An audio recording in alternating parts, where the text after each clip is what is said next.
मग थोड्याच अवधीत आंध्र राज्य विधेयकामुळे देशात भाषिक राज्य निर्मितीसाठी विधिमंडळे, वृत्तपत्रे, लोकसभा यात वादंग रंगू लागले. या विधेयकानुसार आंध्र राज्य निर्माण व्हायचे होते. 2 सप्टेंबर 1953 रोजी आंबेडकरांनी त्या विधेयकावर बोलताना सरकारच्या भाषिक राज्य निर्मितीविषयक धरसोडीच्या धोरणावर कडाडून हल्ला केला. भाषिक राज्य पुनर्रचनेमुळे हिंदुस्थानचे तुकडे पडतील हे मत आपणास पटत नाही असे ते म्हणाले. भाषिक आंध्र राज्य निर्माण करण्यासाठी एका पुरुषास कोटी श्रीरामल्लू यांना आत्मबलिदान करावे लागले. जे तत्व मान्य झालेले आहे त्या तत्वासाठी दुसऱ्या एखाद्या देशात अशा रीतीने मनुष्याचा शेवट झाला असता तर त्या देशाच्या सरकारला लोकांनी आपल्याच अधिकारात जिवंत जाळून टाकले असते. म्हणजे बघा बाबासाहेब काय म्हणू लागले की जर तुम्ही या अनेक वृत्तपत्रे, अनेक विधिमंडळे, लोकसभा याच्यामध्ये जर वादविवाद करत असाल तर ते काही बरे नाही. तुम्ही या विधेयकानुसार आंध्र विधेयकावर बोलताना सरकार म्हणजे राज्य निर्माण व्हायचे होते. म्हणजे आंध्र प्रदेश हा महाराष्ट्रामधून तुटणार होता आणि तुटल्याच्या नंतर या राज्याचे काय होणार होते, तुकडे होणार होते. आणि 2 सप्टेंबर 1953 रोजी आंबेडकरांनी त्या विधेयकावर बोलताना सरकारच्या भाषिक राज्य निर्मितीसाठी धरसोडीचा पडतील हे मत आपणास पटत नाही असे ते म्हणाले. म्हणजे हे जे काही या राज्य तोडण्याचा प्रयत्न तुम्ही करत असाल तर हे मला काही पटत नाही.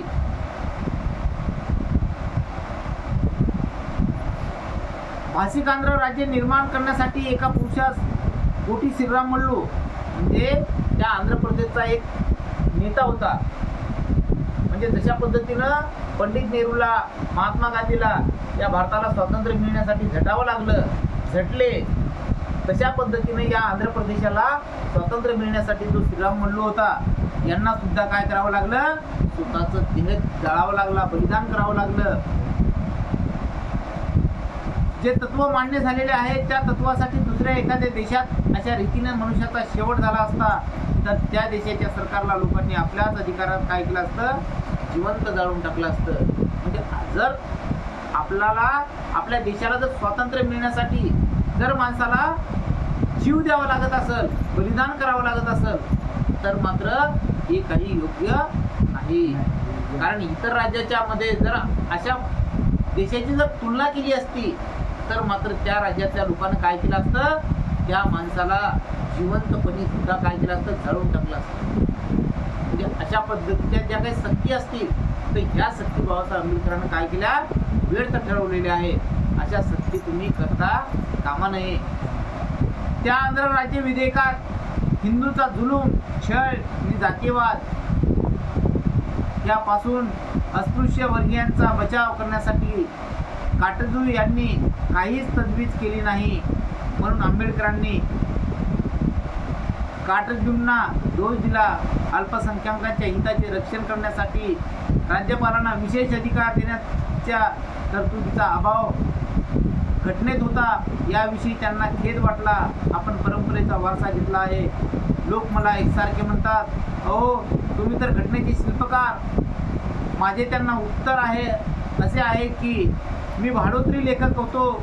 जे मला करायला सांगितले ते मी माझ्या मनाच्या विरुद्ध केले असे ते चिडखोरपणे म्हणाले. म्हणजे बाबासाहेब आंबेडकराला लोक काय म्हणतात की बाबासाहेब आंबेडकर तुम्ही या देशाची राज्यघटना तयार केलेली आहे आणि तुम्ही या देशाची राज्यघटना तयार केली असल्यामुळे तुम्हाला याच्यामध्ये सर्वस्व अधिकार सुद्धा माहीत आहे आणि हे सर्वस्व अधिकार आपण परंपरेचा वारसा घेतला आहे.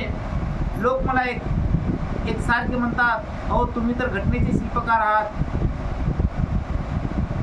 तेव्हा मी त्यांना उत्तर देतो. म्हणजे बाबासाहेब आंबेडकर उद्देशून म्हणतात की मी त्या लोकांना उत्तर देतो की तुम्ही काय केलं पाहिजे, मला तुम्ही तर घटनेचे शिल्पकार. माझे त्यांना उत्तर असे आहे की मी भाडोत्री लेखक होतो. जे मला करायला सांगितले ते मी माझ्या मनाच्या विरुद्ध केले असे ते चिडखोरपणे म्हणाले. म्हणजे चिडून बाबासाहेब आंबेडकर म्हणतात की मी एक भाडोत्री लेखक होतो. म्हणजे कोणाच्या दुसऱ्याच्या भाड्यानं होते का बाबासाहेब आंबेडकर? नाही. माझ्या स्वतःच्या मनाला ज्या ज्या गोष्टी पटल्या, माझ्या स्वतःच्या मनाला जे जे हित या देशामध्ये करावं असं वाटलं, अशा पद्धतीचे अधिकार मी या संविधानामध्ये काय केले, नमूद केले. या भाषणाला सभासदांनी अडथळे आणले, त्यामुळे वादविवादाच्या गरमपणात आणि कडवटपणात भर पडली. खासदाराच्या रागाचा पारा चढला. स्वतः आंबेडकरांनी घटनेचे समर्थन केले होते असा टोमणा मारून एका सभासदांनी तर आगीत तेल ओतले. आंबेडकर स्वतःच राज्यघटनेचे शिल्पकार होते असे म्हणून गृहमंत्री काटजू यांनी निखारे प्रज्वलित केले. पहिल्या आरोपाला उत्तर देताना आंबेडकर म्हणाले, आम्ही वकील लोक अनेक गोष्टीचे समर्थन करतो. म्हणजे याच्यामधला जो काही गृहमंत्री होता काटजू नावाचा, तर त्या काटजू नावाच्या गृहमंत्र्यानं काय केलं, बाबासाहेब आंबेडकरांवर एक ताशेरे उडवले. अहो, तुम्हीच तर या देशाची राज्यघटना तयार केली, मग तुम्हाला यातले काय अधिकार काही टाळायला काय झालं होतं? तुम्ही कशा प्रकारचे काही कायदे तयार करा होते? कोणाला मारायचे, कोणाला जीव मारायचे, कोणाला धमक्या द्यायचे, कोणावर अत्याचार अन्याय अशा पद्धतीचे का केले नाही तयार? परंतु बाबासाहेब आंबेडकर त्यांना उत्तर देताना म्हणतात की आम्ही वकील लोक अनेक गोष्टीचे समर्थन करतो. म्हणजे आम्हाला गुन्हेगारही तेवढाच प्यारा असतो आणि अनगुन्हेगारही आम्हाला तेवढाच प्यारा असतो. कारण आमचा पोशाखच आहे काळ्याचं पांढरं करणे आणि पांढऱ्याचं काळं करणे. त्यालाच काय म्हणतात, वकिलीचा पोशाख म्हणतात.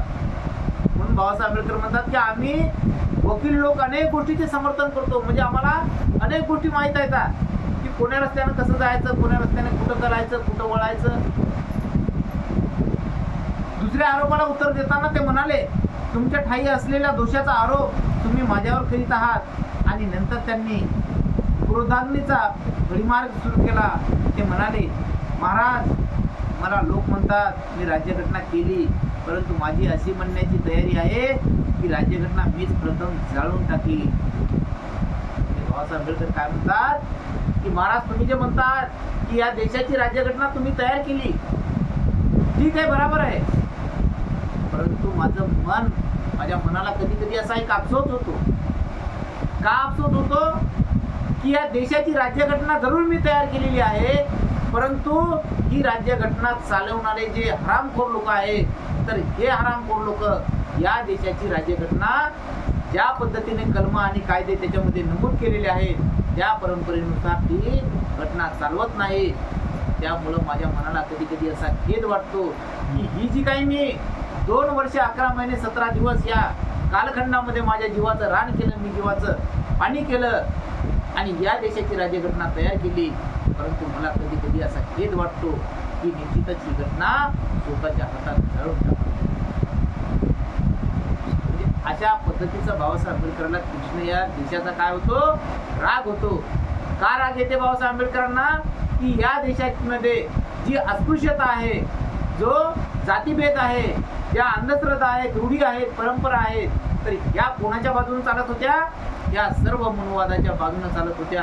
त्यामुळं बाबासाहेब आंबेडकरांना काय वाटत होतं की या देशाची जरी राज्यघटना मी समता म्हणतो, ममता, बंधुत्व, न्याय, हक्क या मूलभूत तत्वावर मी जरी प्रस्थापित केली असेल, निर्माण केली असेल, तरीही मात्र याच्यामध्ये या 5 तत्वामध्ये ही घटना काही लोक, जातीवादी लोक चालू देत नाही. म्हणून मला या राज्यघटनेला एवढा जरी मी कालखंड केला असेल, एवढा जरी मला वेळ लागला असेल, यामध्ये अनेक लोकांचे जरी हित साधले असतील, तरीही मला वाटते की या देशाची राज्यघटना चालू मला ती नको आहे. ती कोणाच्या सोयीची नाही, परंतु ते काही का असेना, जर आपल्या लोकांना पुढे जावयाचे असेल तर त्यांनी इथे बहुसंख्याकनी अल्पसंख्याक गट आहेत ते लक्षात ठेवावे. तुम्हाला मान्यता देणे म्हणजे लोकशाहीस उपाय करणे होय, असे म्हणून तुम्ही अल्पसंख्याकांकडे दुर्लक्ष करता कामा नये. म्हणजे तुम्हाला असं वाटत असेल की या दलित वर्गाला, अल्पसंख्याक वर्गाला, अस्पृश्य लोकांना जरीही तुम्ही टाळण्याचा प्रयत्न करत असाल आणि टाळून त्यांना एक चॉकलेट देत असाल आणि त्या चॉकलेटाच्या भविष्यावर जर तुम्ही त्यांना फसवत असाल तर मात्र हे योग्य नाही आहे. कारण जर तुम्ही या दलित वर्गाला आणि अस्पृश्य वर्गाला आणि अल्पसंख्याक लोकांना सोबत जर ठेवू शकणार नाही तर मात्र हा लोकशाही उपाय करणे होय असे म्हणून तुम्ही असे दोन गट त्या ठिकाणी पडल्याशिवाय राहणार नाही. मग अल्पसंख्याक गट सुद्धा पडेल आणि मागासवर्गीयांचा सुद्धा गट पडेल आणि हे दोनही गट तुमच्या काय जातील, विरोधामध्ये जातील. तुम्हाला मान्यता देणे म्हणजे लोकशाहीचा उपाय करणे होय असे म्हणून तुम्ही अल्पसंख्याकांकडे दुर्लक्ष करता कामा नये. मी सांगतो की त्यामुळे देशाचे अत्यंत नुकसान होईल. मला अशी भीती वाटते की जर अल्पसंख्याकांना आमच्या मुंबई राज्यामध्ये जशी वागणूक मिळते तशी मिळाली तर मला संकुचित मनाने या गोष्टीचा विचार करावयाचा नाही. तर शेवटी काय होईल की मला कळत नाही. मला स्वतःला महाराष्ट्रीय म्हणायला आवडत नाही. मला हिंदी भाषा आवडते. परंतु दुःखाची गोष्ट अशी आहे की हिंदी भाषिक लोक हिंदी भाषेचे शत्रू आहे. म्हणजे या देशामध्ये जरी तुमच्या मनाला असं वाटत असेल की मला संकुचित मनाने या गोष्टीचा विचार करायचा नाही तर शेवटी काय होईल हे मला कळत नाही. मला स्वतःला महाराष्ट्रीयन म्हणायला आवडत नाही. म्हणजे अशा पद्धतीचे जर या ठिकाणी गट तट पडत असतील, अल्पसंख्याक गट पडत असेल, मागासवर्गीयांचा गट पडत असेल, अस्पृश्यांचा गट पडत असेल, मुसलमानाचा गट पडत असेल, बुद्धांचा गट पडत असेल, तर असे जर गट तट या देशामध्ये पडत असतील तर मला सुद्धा माझ्या मनाला काय वाटतंय की मी महाराष्ट्रीयन नाही असं मला वाटतंय. आणि मला हिंदी भाषा आवडते. परंतु दुःखाची गोष्ट अशी आहे की हिंदी भाषिक लोक हिंदी भाषेचे काय आहेत, शत्रू आहे. म्हणजे जे लोक या देशामध्ये हिंदीच भाषा बोलतात, हिंदी भाषा मलाही आवडते, मी हिंदी भाषा बोलू शकतो. हिंदी ही राष्ट्राची भाषा आहे, राष्ट्रभाषा आहे. परंतु हिंदी भाषा बोलणारे लोक काय करतात, याच हिंदी भाषेचे दुश्मन होतात, शत्रू होतात. कारण मुसलमान लोक सुद्धा या भारताचे काय झाले होते, शत्रू झाले होते. शेवटच्या दोन असंबंधित वाक्यांवरून दिसून येते की वादळाने जहाजाची शिडे तोडून टाकल्यामुळे जहाज असे भलतीकडे भरकत जाते तसे त्या दिवशी बाबासाहेबांचे झाले. शेवटी सभापतींनी मुद्द्यावर या असा इशारा देऊन म्हटले,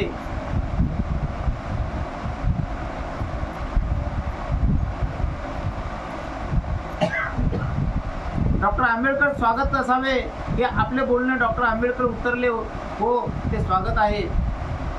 म्हणजे बाबासाहेब आंबेडकर शेवटच्या दोन वाक्यावरून दिसून येतात की वादळाने जहाजाची शिडी तोडून टाकल्यामुळे जहाज जसे भलतीकडे भटकत जाते तशी त्या दिवशी बाबासाहेबांचे झाले. शेवटी सभापतींनी मुद्द्यावर या असा इशारा देऊन म्हटले, डॉक्टर आंबेडकर स्वागत असावे. हे आपले बोलणे डॉक्टर आंबेडकर उत्तरले, हो ते स्वागत आहे. म्हणजे बाबासाहेब आंबेडकर म्हणतात की एखाद्या जहाजाचं जे काही चालायचं जे शिड्या आहेत तर त्या शिड्या तुटल्याच्या नंतर जहाज काय होते, अस्तव्यस्त होते. आता एखादं पिसाळलेलं ढोर जर त्याला समजा व्यसन नसली तर ते ढोर काय होते, सैरावैरा भटकते.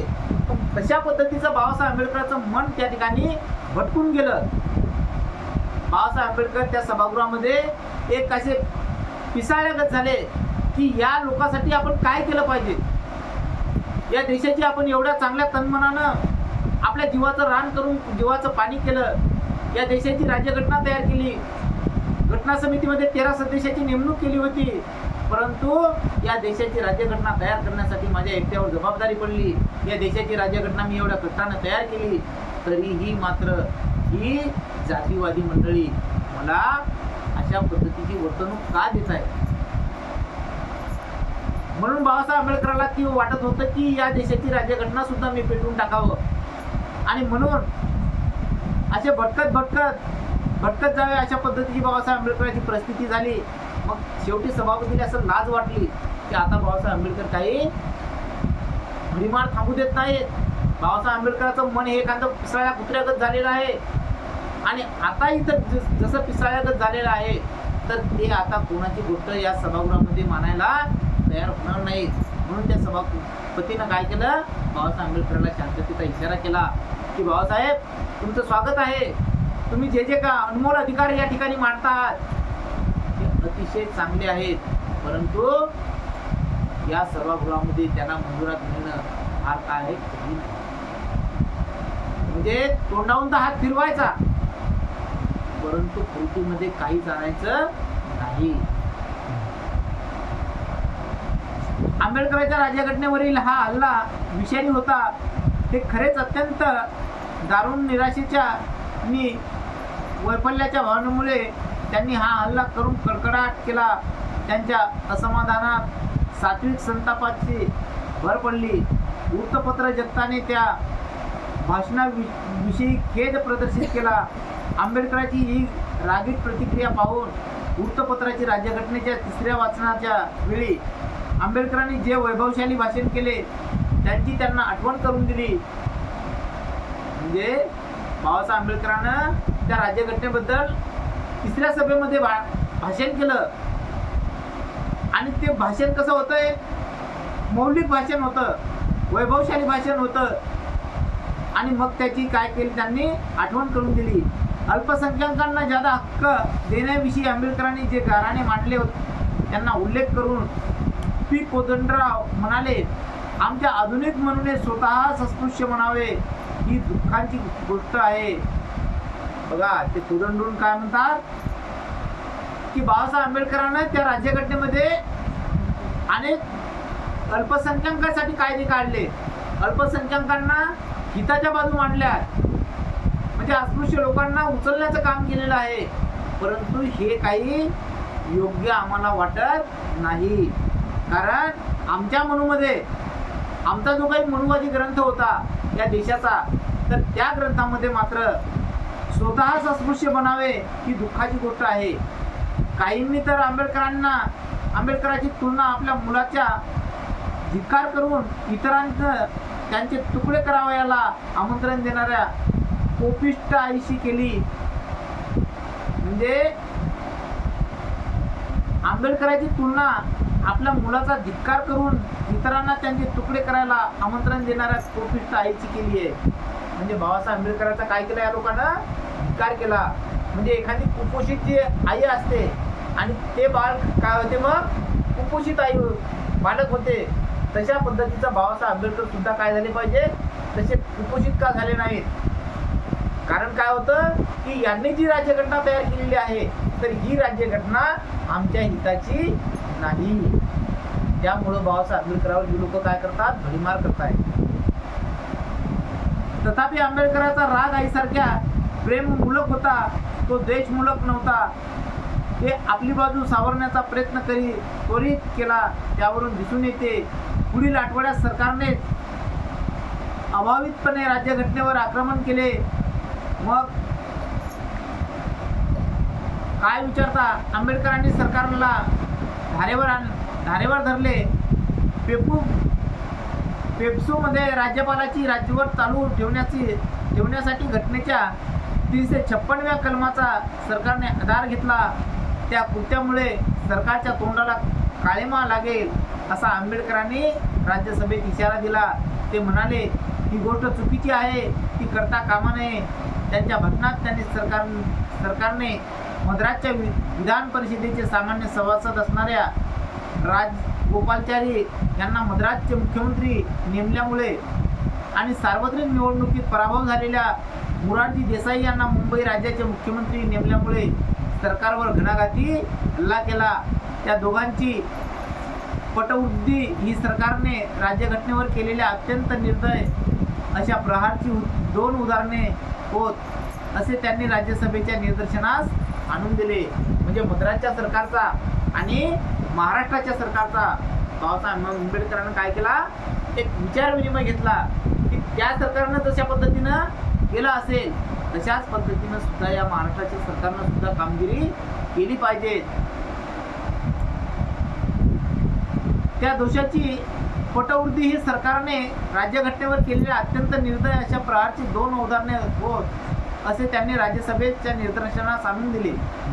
थोड्याच अवधीत खास विवाह विधेयक राज्यसभेत विचारण्यासाठी मांडण्यात आले, त्यावर भाषण करताना आंबेडकरांनी सरकारला असे बजावले की हिंदी कायद्याचे पृथक भाग पाडून त्यांवर विचार करण्याची सुधारणा साधण्यापेक्षा गोंधळच जास्त निर्माण होईल.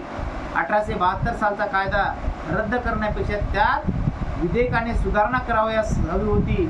हिंदू समाज हा सनातनी वृत्तीचा आहे, म्हणून ज्या स्थित्यंतराला लोकांचा पाठिंबा आहे ते घडवून आणण्याची संधी सरकारने घेणे सरकारचे कर्तव्य होते.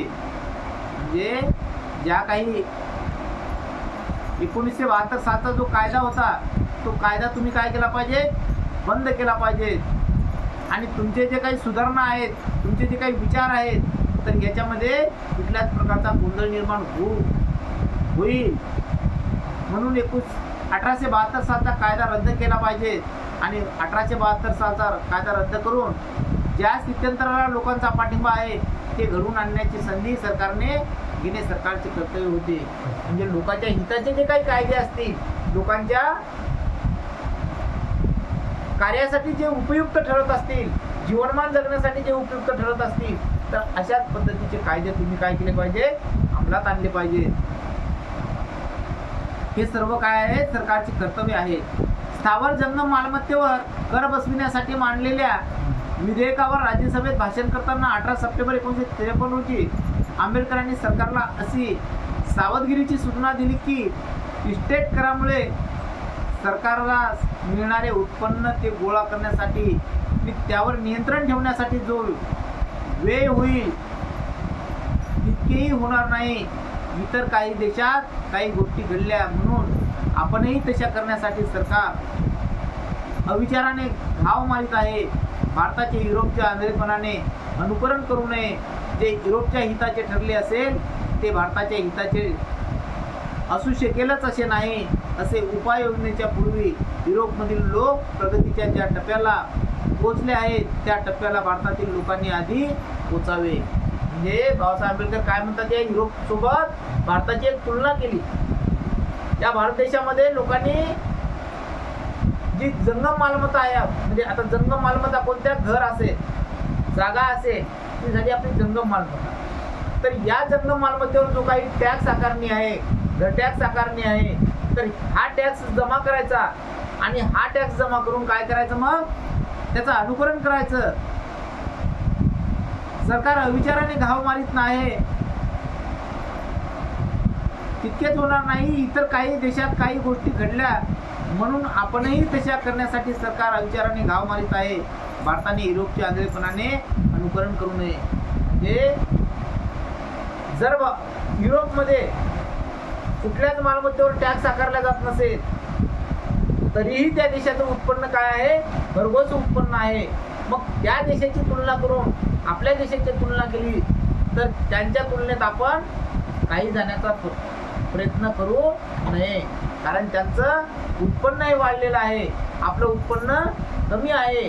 आणि कमी उत्पन्न असल्यामुळे आपल्या लोकांच्या गरजा कशा आहेत, अपुऱ्या गरजा आहेत. त्यांचं उत्पन्न जास्त असल्यामुळं त्यांच्या गरजा कशा आहेत, वाढलेल्या आहेत, जास्त आहेत. मग आपल्या गरजा कमी असल्यामुळे, आपलं उत्पन्न कमी असल्यामुळं उपाययोजनेचा पूर्वी युरोपमधील लोक प्रगतीच्या ज्या टप्प्याला पोहोचले आहेत त्या टप्प्याला भारतातील लोकांनी आधी पोचावे. आणि जर आपल्याला त्या लोकांसारखं जर जीवनमान जगावायचं असेल, उच्च श्रेणीचं जीवनमान जगायचं असेल, तर निश्चितच आपण काय केलं पाहिजे, त्यांच्यासारखे कार्य करायला सुरुवात केली पाहिजे. त्यांच्यासारखं आपण उच्चाटन गाठला पाहिजे. त्या देशामध्ये जी अर्थव्यवस्था चालू आहे, त्या देशामध्ये जो कारभार चालू आहे तशाच तत्वाप्रमाणे आपण वागलं पाहिजे. बोला बुद्ध भगवान की जय, भीम भगवान की जय, महात्मा ज्योतिबा फुले की जय.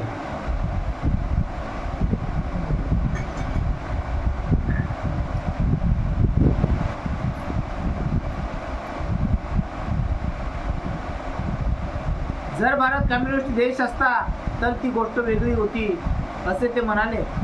उपरोधिक आवाजात ते आणखी म्हणाले, पुढे मागे भारत हा कम्युनिस्ट देश होणार, परंतु भारताने जोपर्यंत रशिया राज्य पद्धती स्वीकारलेली नाही तोपर्यंत अशा तऱ्हेचे उपाय योजून भारताने भांडवल जमविण्याची गती मंद करू नये. माझा त्या विधेयकास विरोध नाही, परंतु ज्याचा लोक द्वेष करतात त्या भांडवलवाल्यां आणि भांडवलात फरक करण्यात यावा एवढीच माझी इच्छा आहे हे मी म्हणतो. म्हणून भांडवलशाहीची मी बाजू घेतो असे नाही. जे बाबासाहेब आंबेडकर काय म्हणतात की जर भारत कम्युनिस्ट देश असता तर ती गोष्ट वेगळी होती. म्हणजे भारतात जर इतर इस्टेट इंडिया कंपनीनं या भारतात जेव्हा यायचं होतं तेव्हा काय विकत होते ते माहिती आहे का? मसाल्याचे पदार्थ विकत होते, चहापत्ती विकत होते. आज ही लोक मोठमोठाले व्यापारी या भारतात झाले, मोठमोठाले कंपन्या त्या लोकांच्या आहेत, परदेशी लोकांच्या. तर म्हणून मग भारतानं काय केलं पाहिजे, त्या रशियन पद्धतीचं अनुकरण केलं पाहिजे. त्या रशिया देशामध्ये जशा पद्धतीनं ते लोक कामधंदे करतात, त्या देशाची अर्थव्यवस्था जशा पद्धतीनं कार्यरत आहे, आर्थिक असेल, सामाजिक असेल, राजकीय असेल, या सर्व चळवळीनिशी कामकाज करते.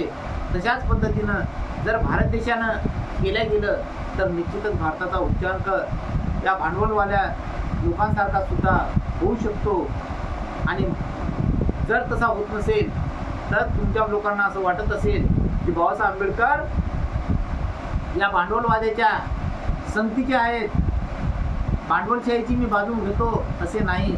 म्हणजे तुम्हाला जर वाटत असेल की मी बाबा या भांडवलदाराच्या सोबत राहतो, भांडवलदाराचे विचार विनिमय करतो, म्हणून तुम्ही तुमच्या मनाला असं काही वाटू देऊ नका की मी तुमचा आहे.